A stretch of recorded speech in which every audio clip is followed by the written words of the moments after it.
ভোক্তা অধিকার আইনে প্রতিকারের পাশাপাশি আর্থিক ক্ষতিপূরণও পাচ্ছেন ক্রেতারা। গত 2 বছরে পণ্য বা সেবা ক্রয়ে প্রতারিত হওয়ার প্রায় 2,500 অভিযোগের নিষ্পত্তি করে 17 কোটি টাকা ক্ষতিপূরণ আদায় করেছে জাতীয় ভোক্তা অধিকার সংরক্ষণ অধিদপ্তর।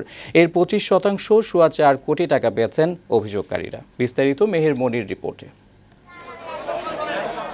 পণ্য বা সেবা ক্রয়ে প্রায়ই প্রতারিত হওয়ার অভিযোগ পাওয়া যায়। তবে কত মানুষ প্রতারিত হচ্ছেন দেশে তার কোনো পরিসংখ্যান বা গবেষণা নেই। তাৎক্ষণিকভাবে অভিযোগ ও প্রতিকার পাওয়ার জন্য এতদিন ছিল না সরকারের কোনো সংস্থা বা কর্তৃপক্ষ। ভোক্তা অধিকার সংরক্ষণ আইন 2009 অনুযায়ী জাতীয় ভোক্তা অধিকার সংরক্ষণ অধিদপ্তর প্রতিষ্ঠার পর সে অবস্থার পরিবর্তন হচ্ছে। কোনো ক্রেতা অভিযোগ করলে 7 দিনের মধ্যে তার নিষ্পত্তি হচ্ছে।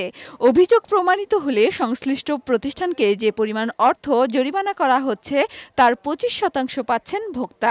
যেখানে উনি দরখাস্ত করেছেন এমন হতে পারে যে এমনই রিমোট বা উনি পারিবারিক কাজে এমনই ব্যস্ত যে ওনার পক্ষে আসা সম্ভব হচ্ছে না।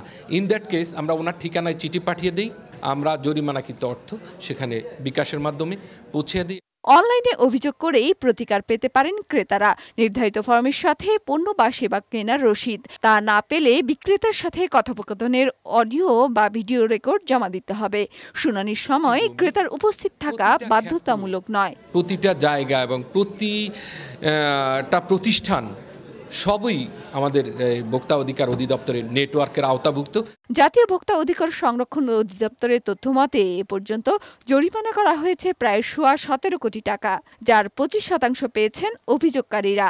Consumer association of Bangladesh CAB সভাপতি গোলাম রহমান মনে করেন প্রতারিত ভোক্তার সংখ্যা অনেক বেশি। সচেতনতার অভাবে সবাই অভিযোগ দায়ের করেন না।